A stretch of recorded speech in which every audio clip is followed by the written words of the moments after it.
اتفضلي. وحشتوني جدا من العلمين الجديده. هنكمل وصفاتنا بس المره دي بقى مش مصر ولا حتى سكراب، المره دي غسول فم بالذات للبنات والستات اللي بيعانوا من ان ريحه الفم ممكن تبقى مش لطيفه اول ما بنصحى من النوم. طبعا الوصفه دي تنفع كمان للرجال.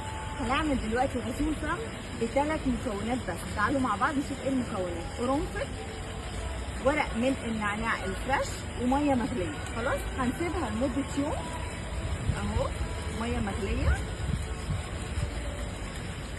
قرنفل مش اقل من 10 حبات عشان يدينا نكهه حلوه،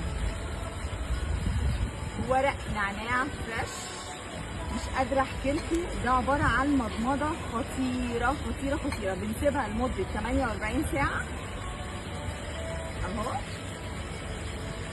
وممكن نصفيها وممكن نخليها زي ما هي كده وبيضاوي.